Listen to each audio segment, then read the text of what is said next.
What's up, y'all, and welcome back to the channel. And today we're going to be talking about how to be a better public land duck hunter, and we're getting started right now.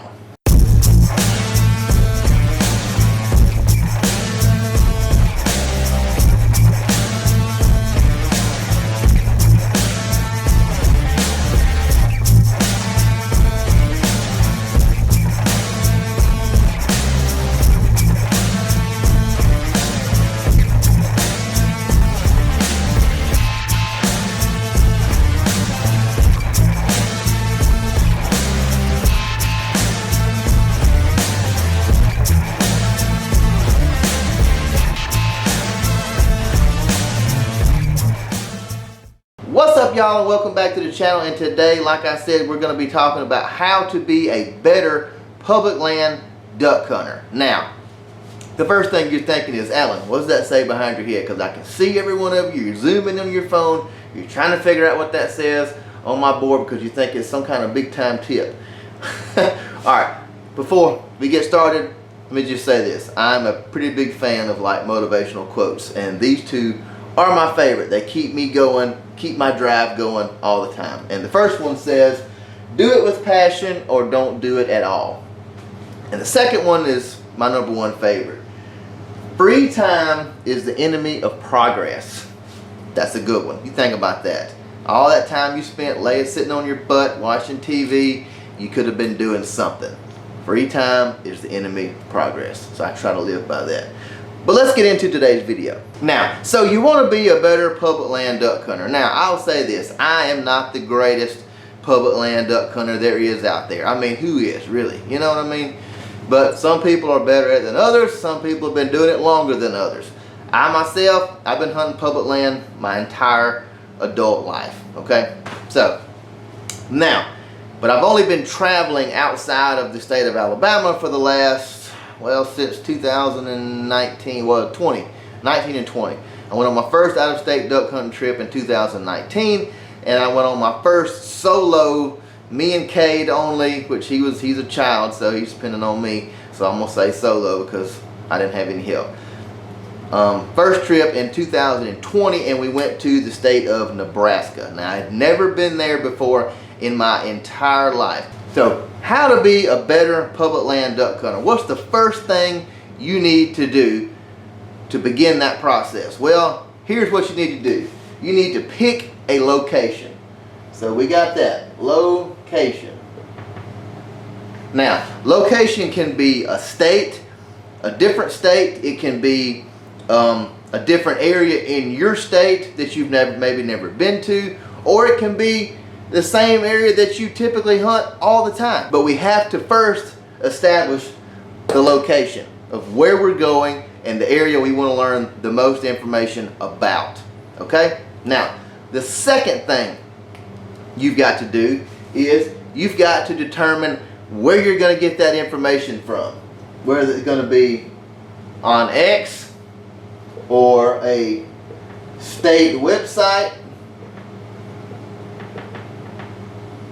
Onyx state website, is it going to be an public atlas? Where's this information coming from? There's other apps out there like Onyx. I think one of them is called Basemap. You can write that down. If you don't have Onyx, that's something else you can get is Basemap.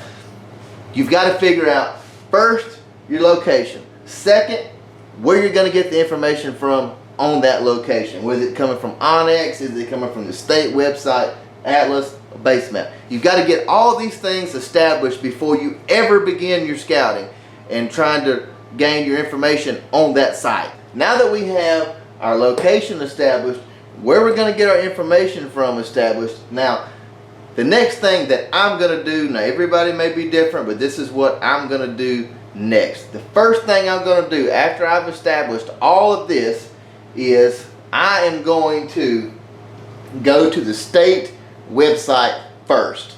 That's the first place I'm going. I'm not going to Onyx and I'm not going to the Atlas. I'm going straight to the state website. Now, the reason I'm going to do that, and you're probably wondering, well, why wouldn't you just go to Onyx? You can do that on your phone. That's so much easier. I'm going to tell you. In some places, now not Alabama, not where I'm currently at, where I live, but there are some places across the Midwest and across the West and even up north, you know, Illinois, Iowa, some places like that, that the farmers will open their private land up for public hunting. Now, they do that through the state sometimes, and then sometimes they do it through the United States Fish and Wildlife Service. So, but now, those things change yearly. A farmer whose land was open to public hunting this past season may not be open to public hunting this upcoming season.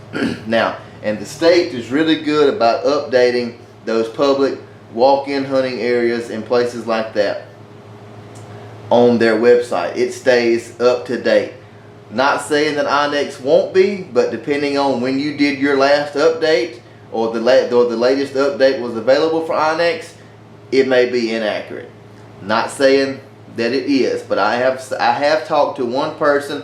I'm not going to say his name because he asked me not to, because he didn't want to reveal the state where he's from and that kind of thing. But I have talked to one person, pretty good friend of mine, fellow YouTuber.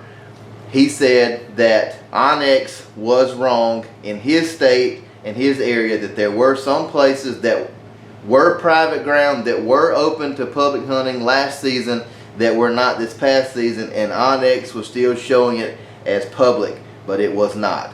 And he only knew that information to be correct through the state website and the state atlas that they put out for this past season. Now, this atlas, most states, if they have an atlas, they put out one yearly. They don't use last year's because these farmers may change. The public hunting areas may change. Some places may not be open to public anymore. So you never know. But they put out new atlases every year. So first thing I do, go to the state website, go to the general area that I'm looking at, that I'm interested in, where I want to go do my scouting. I look at the public land there, and then I go from there to Onyx, okay? And then I match the areas on the state website to Onyx, and I pin it, drop pins, zoom in, look at the, you know, the geographic layout of the land, what it looks like on the topo map, however you say that. I'm not really sure what the correct pronunciation for that is. And then I also look at it, you know, with a satellite image where I can see, you know, what the water looks like, what's thick, what's trees, what's brush, that type of thing. And then drop my pins and then, you know, continue on that same process. Then, once you've got all of that done, the only thing left to do is to get in your pickup truck or your car, whatever you got, drive out there, put eyes on the land and boots on the ground. You get out. You've got to walk that stuff, guys. You can't just pull up in the parking area, get you some binoculars out and like, yeah, you know, that looks pretty good. You don't have no idea what's out there. None. You got to walk out there. Now, if you got birds there, you know, if you're scouting for ducks, then obviously, you know, you don't want to bump those birds. I get that.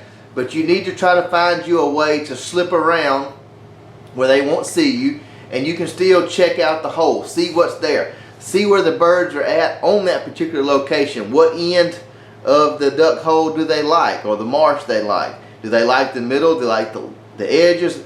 If you've seen any birds coming in, what direction are they coming from? Where are they coming from?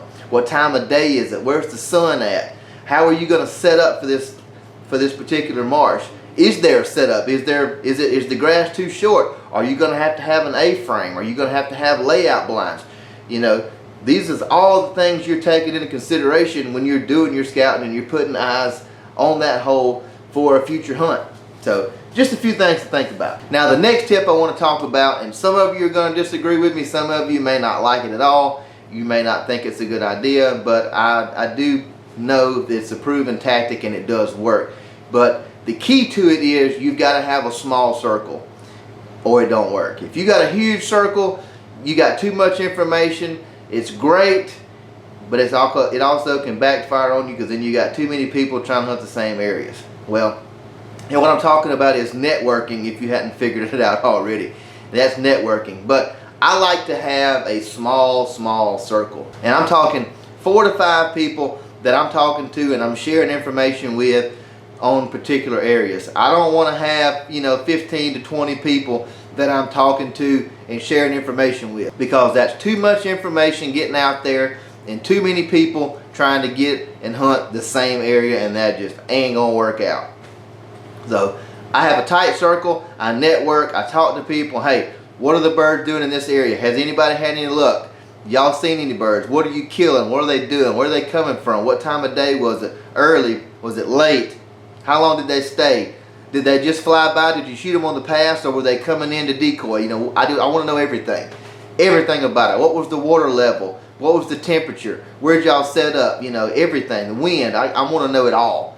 That's me. You may be different, but networking can really create a lot of success in the field. It's just another scouting tool to have in your back pocket. Alright, well, I hope these tips will help you become a better public land duck hunter. I know it was pretty basic. That's kind of what I wanted to do with this. I've got some other videos coming up later this off season, a little more in-depth on public land scouting and public land hunting, but I just kind of wanted to get our feet wet. If you're new to public land hunting, this is where you want to start. This is how you want to start. This is step one. So this is just going to be the first video of a few more I've got coming. Now, they're not going to be consecutive. I'm going to kind of space them out as we get closer to season. That way you can kind of build your confidence up. That gives you time to do your scouting, check your locations, find your information sources, whether it's Onyx, Base Map, state website, Atlas, those type things. Kind of get that down pat, and then as we go and get closer into season, we're going to get a little more in depth. So this was just the first step, just the baby step. If you're new to it, you know what to do. Now you've got a starting point, so you need to get to work on that this off season and start preparing yourself for the duck season that's approaching, and the videos to come that will continue to get you on track on how to be a better public land duck hunter. And that's all I got for you this week, guys. So until next time, y'all bust them up.